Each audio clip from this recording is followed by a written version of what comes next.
à tous et bienvenue dans cette nouvelle édition du Grand JT des Territoires. Voici tout de suite les titres de l'actualité. Avec à la une cette semaine, une technologie en plein développement, le drone marin. TBO, la chaîne du groupe Le Télégramme, nous fera découvrir un projet étonnant de bateau autonome. Pas de capitaine à bord, mais de nombreuses applications embarquées. Voitures, cyclistes, piétons, ils sont des milliers à l'emprunter tous les jours. Le pont Jacques Chaban-Delmas fête ses 10 ans à Bordeaux. Cet ouvrage exceptionnel est encore aujourd'hui le plus grand pont levant d'Europe. TV7, la chaîne du groupe Sud-Ouest, nous dévoilera les coulisses de cette superstructure singulière. Un museau à la place d'un test PCR. Et si les chiens détectaient la Covid-19, grâce à leur capacité olfactive, nos meilleurs amis à quatre pattes pourraient bien nous aider à prévenir l'apparition de maladies. Un sujet de WEO TV, la chaîne de la Voix du Nord, dans un instant dans ce journal. Et puis, en fin de JT, des images spectaculaires pour une traversée hors du commun. Sur une sangle et 200 mètres au-dessus du vide, une association vient de parcourir plus d'1 kilomètre dans les Pyrénées. Un nouveau record dans un décor époustouflant, comme nous le montrera via Occitanie sur place. Voilà, y a-t-il un capitaine dans le bateau? Après les airs et la terre, la mer se met elle aussi au transport autonome. En Bretagne, un partenariat entre universités et entreprises privées vise au développement de drones marins. Encore en phase d'essai, ceux-ci pourraient s'avérer précieux dans de nombreux domaines. Surveillance, recherche ou encore sauvetage en mer. Les précisions avec ce sujet de TBO, la chaîne du groupe Le Télégramme en Bretagne. Dans ce bateau blanc, pas de pilote, mais plutôt une deuxième embarcation. Elle non plus sans pilote, ou presque. C'est depuis cette camionnette, au bord de la rade de Lorient, que ces deux engins sont dirigés. Ce lien nous permet de communiquer avec le bateau directement à une distance d'1,5 km à peu près. Du coup, le bateau complète autonomie, qui esquive tout ce qu'il voit sur ses caméras, son radar, son AIS, qui fait sa mission, et puis le pilote qui est derrière pour checker, aider un petit peu le bateau sur certains passages difficiles, des rentrées de port, des choses comme ça. Cette automatisation est une innovation co-conçue avec deux sociétés, CIR et IM Solutions, autour du Lapstick de l'Université Bretagne Sud, qui rend le bateau totalement autonome. Essayer de faire la détection d'obstacles sur l'eau, dans le but d'être capable de téléopérer le drone sans le voir en visuel, pour essayer de dire cet objet qu'on a détecté sur l'eau grâce à la caméra, on le place à 100 mètres devant nous avec un angle de tant de degrés. Pendant ce temps, l'une des entreprises partenaires rend le bateau plus stable et économique, favorisant ainsi la collecte des données. La troisième société, quant à elle, fabrique l'ensemble des systèmes automatiques. Dans l'idée, on a un gros drone qui est équipé avec des caméras et des capteurs permettant de détecter les obstacles, et il sécurise le plus petit drone qui va faire son travail de manière autonome sur l'eau. Et les applications opérationnelles peuvent vite trouver leur place. Tout ce qui est nouveauté, tout ce qui va sur l'eau, tout ce qui pourrait servir au sauvetage, il ne faut pas qu'on reste à côté. La SNSM, le monde militaire ou celui de l'industrie, autant de secteurs qui demain pourront agir ou intervenir à distance ou de manière plus sécurisée. Voilà, et de technologie, il en est bardé lui aussi. Le pont Jacques Chaban-Delmas à Bordeaux fête en ce moment son 10e anniversaire. La structure la plus importante en Europe est une prouesse technique qui fait l'objet d'une attention particulière depuis son inauguration. Peinture, moteur, câbles, c'est l'ensemble des équipements que les agents doivent choyer pour la sécurité des usagers.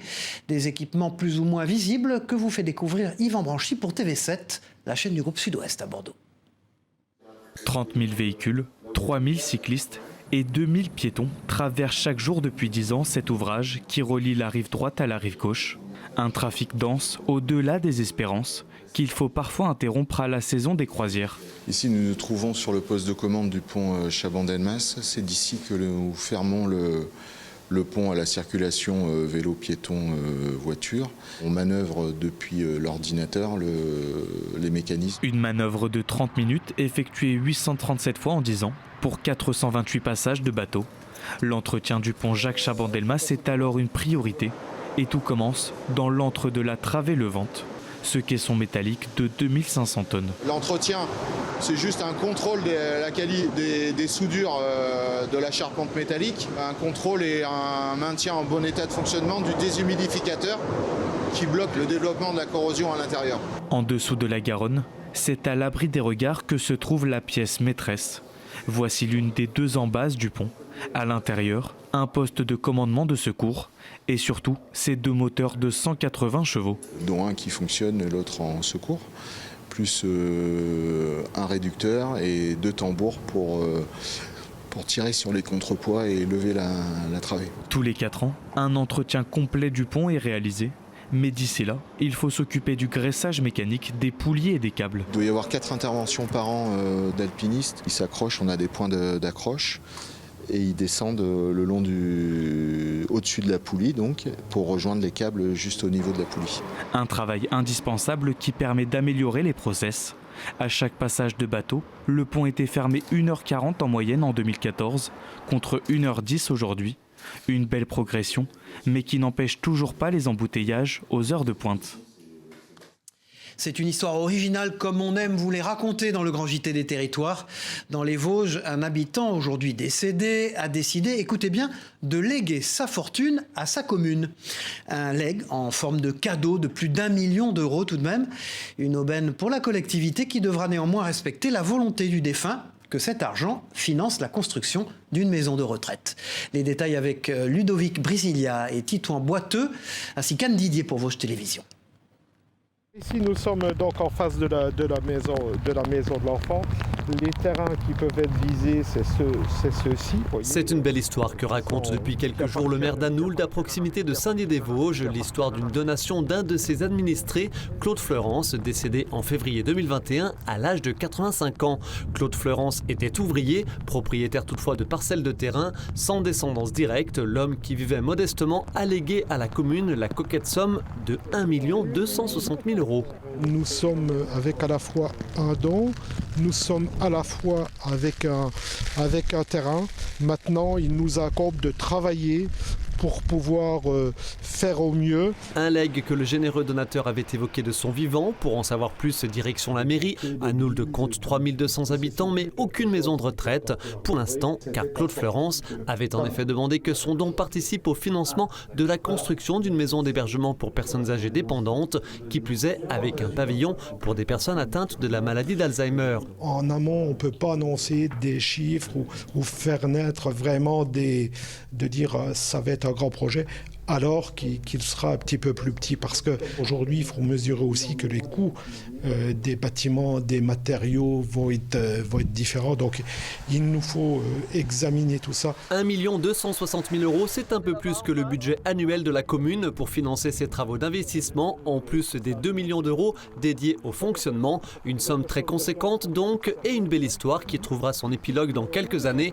Une chose est sûre, la structure qui sortira de terre rendra hommage aux donateurs, c'était son souhait, et à sa sœur décédée elle aussi, un établissement qui s'appellera donc Annette et Claude. Trottinettes électriques, vélos, scooters, vous avez dû forcément le constater, ces modes de transport se multiplient partout dans nos villes. Et s'ils sont évidemment pratiques, encore faut-il connaître la législation et le code de la route. Près du Mans, la police municipale procède à des opérations de prévention et de répression, notamment aux abords des établissements scolaires. Un reportage d'Enzo Maubert pour LMTV Sarthe. Bonjour. Depuis le mois de décembre, l'opération est de plus en plus courante à Sablé-sur-Sarthe. La police municipale contrôle les trottinettes et les vélos. Ok, c'est bon, vous avez des lumières avec vous? Oui. Lumière avant. Ces agents constatent de plus en plus d'infractions et bien souvent aussi une méconnaissance de la loi. Alors ça a de l'éclairage, l'obligation d'assurance, aux règles de circulation. Et c'est vrai que de plus en plus, les gens laissent la voiture pour un autre moyen et c'est un petit peu l'anarchie parfois au niveau de circulation. Pour ce jeune homme à trottinette, pas de souci, tout est en règle. Il a même un système de signalisation. Pour d'autres, ça coince. Par contre, il manque le petit moyen réfléchissant à l'avant, comme vous avez à l'arrière. En vélo, les feux sont obligatoires, tout comme les catadioptres, les freins et le port du gilet réfléchissant la nuit. Interdit aussi les écouteurs. En trottinette électrique, on ne dépasse pas 25 km/h et les trottoirs sont interdits. L'âge minimum pour conduire est de 12 ans. En cas de non-respect, c'est la contravention. Ça va de 35 € à 135 en passant par 90. Ça dépend de l'infraction relevée. La municipalité compte d'ailleurs multiplier ses contrôles. Je pense qu'il faut d'abord miser sur la prévention. On ne va pas être dans la répression immédiate. Mais en tout cas, une fois que cette prévention a été faite, en plus on relaie beaucoup d'informations sur nos réseaux sociaux, on communique énormément sur la sécurité. Je pense qu'à un moment, si on ne comprend pas avec la prévention, on est obligé de faire de la répression. Bonne journée à vous, au revoir. Lors de cette opération, personne n'a été verbalisé. En décembre dernier, la police avait relevé 39 infractions sur 49 engins contrôlés. Chiens et santé, et si en plus d'être nos meilleurs amis, les chiens étaient aussi les garants de notre santé. La réflexion peut prêter à sourire, pourtant, vous allez le voir, elle relève aujourd'hui de la réalité grâce aux chiens renifleurs. Dans l'Oise, 2 d'entre eux viennent de participer à une opération de dépistage de la Covid-19 dans une maison de retraite. Objectif, développer le recours à nos compagnons à 4 pattes dans la détection précoce de pathologies telles que le cancer et permettre ainsi des prélèvements moins invasifs pour les patients. Jérémy Houbron pour WEO TV, la chaîne de la Voix du Nord, les a suivis. Regardez. Une intervention pour le moins originale dans cette EHPAD. Aujourd'hui, Joy, berger malinois des pompiers de l'Oise, ne recherche pas de personnes sous les décombres et encore moins de produits stupéfiants. Non, la chienne est capable de détecter le virus de la Covid. Le chien prend la phase montante du virus, le somnum comme les PCR, et la phase descendante. Voilà, donc on est prévenu 24 heures, voire 48 heures avant que la personne va être positive à la Covid-19. S'il y a un prélèvement, un pompier qui est marqué, on va pouvoir l'isoler. Ça permet de ne pas fermer une caserne entière, quoi. Dans ces cônes, des compresses prélevées sous les aisselles d'une vingtaine de résidents. D'un geste simple et bien moins gênant que le classique PCR. En prélevant au niveau axillaire ou au niveau de la nuque, comme vous avez vu, c'est très peu invasif pour la personne. Le chien, en un coup de nez, va pouvoir nous dire si oui ou non il y a passage du virus. En quelques secondes, les premiers résultats tombent sous les regards stupéfaits des résidents. Avec le projet Nosaïs, l'école vétérinaire de Maison-Alfort entend bien développer l'usage de chiens dans le domaine biomédical, notamment dans la détection précoce de pathologies telles que le cancer. Ça a 2 avantages. Un avantage pour les gens parce que c'est des prélèvements qu'on va faire de sueur ou d'urine par exemple qui ne sont pas douloureux du tout, qui ne sont pas invasifs. Et le deuxième avantage à l'échelon sociétal, c'est l'aspect financier. C'est-à-dire que quand vous mettez des gens dans une filière de dépistage où vous allez accumuler des IRM, des biopsies, des examens histologiques, etc., ça coûte très cher. Pour l'heure, une trentaine de chiens ont été formés en France. Prochaine étape pour Nosaïs, la création d'un centre de recherche et développement afin d'étendre ces formations. Allez, continuons de nous intéresser à nos aînés dans ce journal avec, écoutez bien, une sortie en discothèque. Et oui, aussi étonnant que cela puisse paraître, une telle activité était proposée en Bretagne à plusieurs résidents de maisons de retraite. Et comme pour les plus jeunes, il fallait danser pour se dépenser et s'amuser. Seule différence, pas de virée nocturne, mais toute une après-midi pour enflammer la piste. Natacha Astor pour TVR. Non, ce ne sont pas des cocktails alcoolisés, mais bien des jus d'orange, car ce jeudi après-midi, c'est sorti discothèque pour les résidents de 10 EHPAD du pays de Vitré. On est venu là pour s'amuser, pour danser. C'est la première fois que je viens en discothèque et je suis très contente. Je suis venue avec mon amoureux et j'ai dansé 2 tangos. Ils sont 90 résidents et une trentaine d'animateurs à fouler la piste du Gossip Club. À 12 € l'entrée, les boissons soft sont à volonté et la musique bien variée, de la musette à Jean-Jacques Goldman.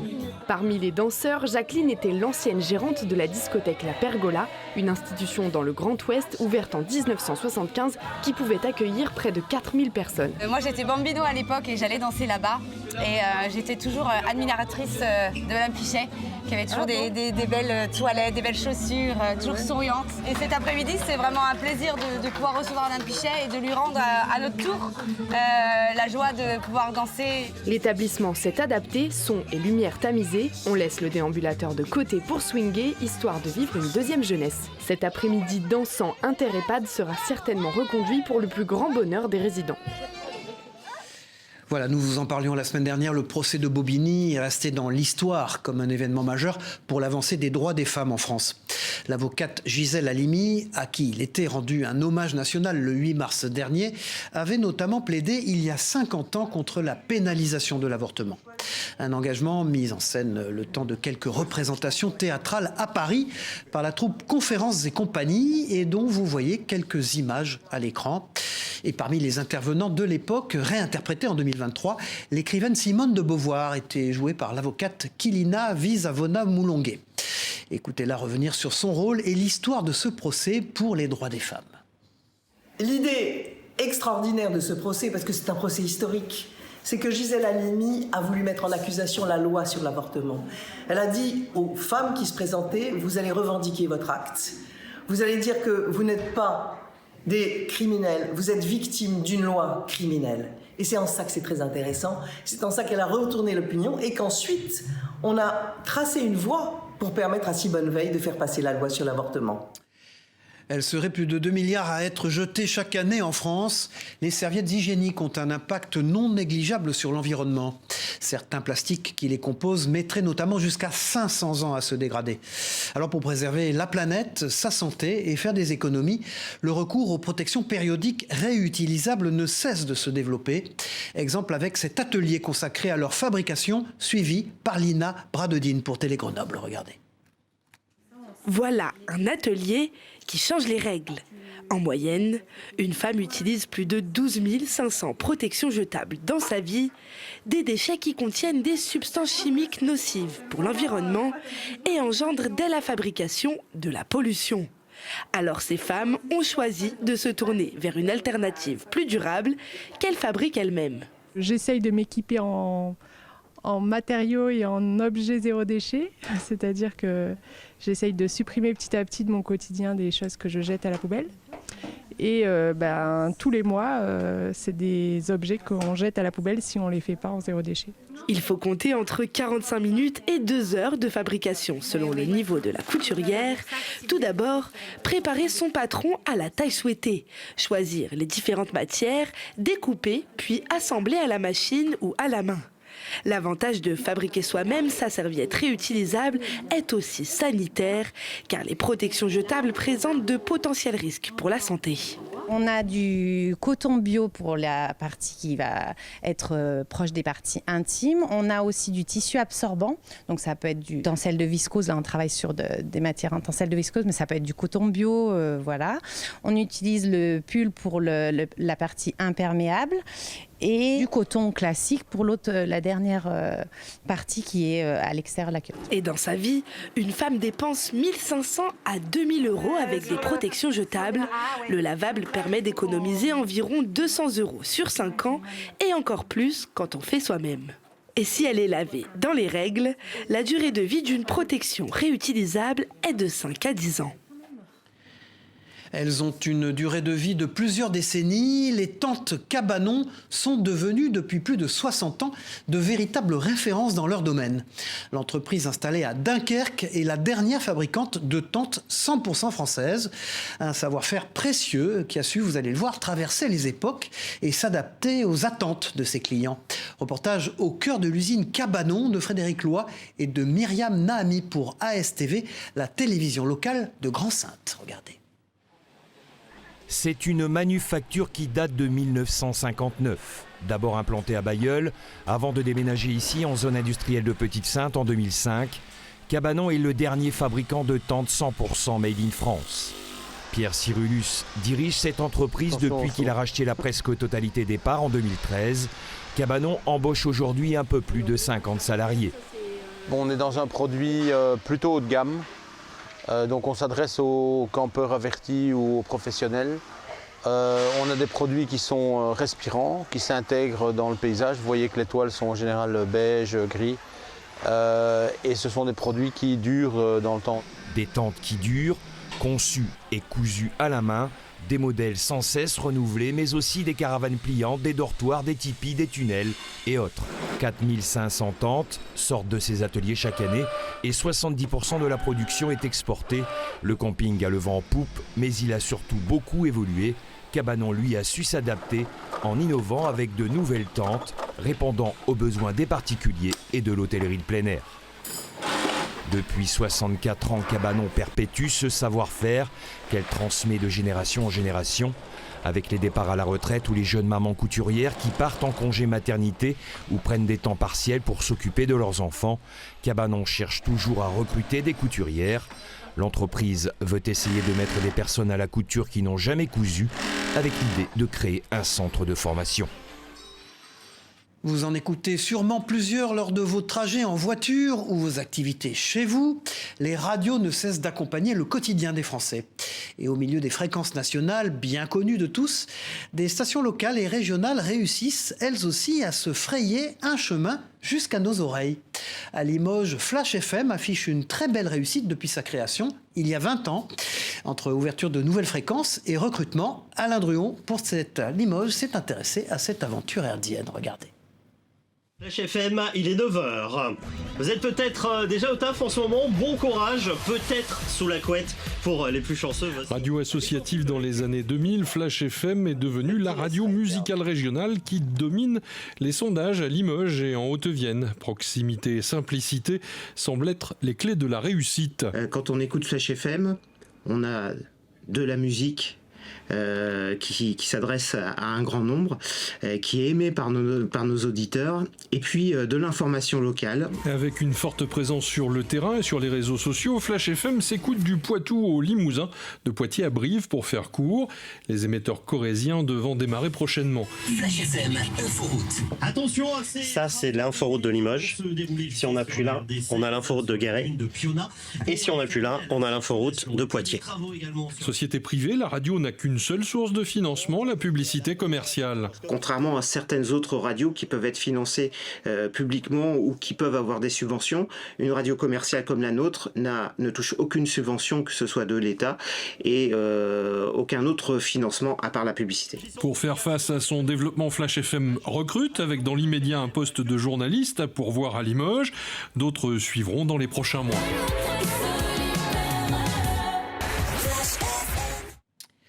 Voilà, restons dans l'univers des médias dans cette édition pour vous signaler la parution dans vos kiosques à journaux de 2 des éditions spéciales du Point.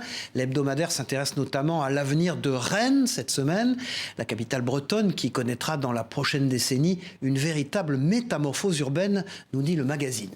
Une révolution qui concernera aussi la 2e ville de France, Marseille. Et cette fois-ci, ce sont les transports qui connaissent de nombreux bouleversements dans la cité phocéenne. Le Point qui consacre également, vous le voyez sur ces images, un dossier spécial au secteur immobilier pour les villes d'Aix-en-Provence et de Marseille. Tout à fait autre chose, de la couleur dans les rues pour égayer l'horizon. Prenons désormais la direction de la Martinique dans cette édition, où l'une des rues de Fort-de-France est au centre d'un projet original, la création d'une fresque géante pour habiller le bitume. Les couleurs chassent ainsi le gris grâce au pinceau d'un collectif espagnol et de bénévoles. Les précisions avec ce sujet de Maxime Lequeux pour Via TV Martinique. Des travaux peu ordinaires dans cette rue commerçante de Fort-de-France. La circulation a été interrompue et les passants regardent d'un œil positif le début de cette œuvre artistique. On a vu que c'était piéton et quand on a vu ça, c'est super bien, ouais, vraiment une belle idée. Au bout des pinceaux, un collectif d'artistes venus de Madrid, habitués à ce type de projet. Nous réalisons des fresques depuis plus de 20 ans et nous voyageons dans le monde entier grâce à cela. Nous avons notre camp de base à Madrid, mais en réalité, nous passons notre vie à l'étranger pour faire des graffitis comme celui-ci. Aux côtés des artistes confirmés, il y a également des bénévoles. C'est une bonne façon d'occuper son samedi. C'est assez fun et puis on peint une rue, on rend les gens heureux avec juste des simples couleurs, donc c'est chouette. Horizon, c'est le mot qui sera marqué sur le bitume coloré, un choix des habitants et des commerçants. Là pour nous c'est la première étape de ce qu'on veut faire et de ce qu'on veut montrer en tant que rue Garnier-Pagès. Ce serait quoi l'étape finale alors ? Ah ben vous le verrez, d'ici quelques mois j'espère. Ce chantier artistique durera jusqu'à vendredi prochain. Les volontaires sont les bienvenus. Voilà, qui n'a jamais joué au Playmobil. La petite figurine iconique a marqué plusieurs générations depuis sa création en 1974. Un succès planétaire qui n'est pas réservé, vous allez le voir, aux seuls enfants. Une exposition consacrée à l'univers Playmobil était organisée il y a quelques jours près de Metz. Et parmi les 3000 visiteurs présents, de nombreux adultes ont replongé dans leurs souvenirs d'enfance, comme a pu le constater Emma Facchetti pour Moselle TV. Caractérisé par sa coupe légendaire, ce personnage de 7,5 cm a séduit le cœur de ce grand enfant de 24 ans. Arnaud Baton collectionne les Playmobil depuis l'âge de 2 ans. Ce qui est intéressant pour moi, d'avoir tout cet échantillon de pièces et de pouvoir agrémenter chaque scène différemment et pouvoir mettre en scène ces univers de vie, ces scènes de vie. Cette exposition de 70 000 pièces regorge de nombreux trésors, comme cette maison victorienne, commercialisée en 1989. Toute ma collection a une valeur sentimentale parce que voilà, c'est quand même une collection qui est immense, mais si je devais choisir qu'une seule pièce, ça serait cette pièce-là parce que vraiment elle est magnifique. On a voilà, tous les petits détails au niveau des fenêtres, les rideaux, à l'intérieur on a également des tapisseries. Et il n'y a pas d'âge pour s'émerveiller devant ces 17 000 figurines. Ces adultes regardent ces scènes miniatures avec des yeux d'enfant. Comme la majorité des visiteurs, on retombe un peu en enfance, donc on a tous été un jour collectionneurs de jouets, notamment de Playmobil. C'est féerique, ça nous replonge dans l'enfance. C'est vraiment tout un monde à explorer, donc ça correspond bien à l'univers des Playmobil. 49 ans après sa création, la petite figurine en plastique raconte toujours des histoires.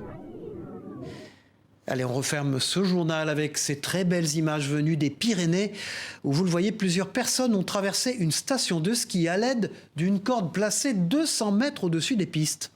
Des sensations garanties pour un défi spectaculaire réalisé sur plus d'1 kilomètre. L'occasion de nous émerveiller devant ces vues splendides et cette prouesse. Voilà, c'est la fin de cette édition. Merci de nous avoir suivis. On se retrouve très vite pour une nouvelle édition du Grand JT des Territoires. Au revoir à tous.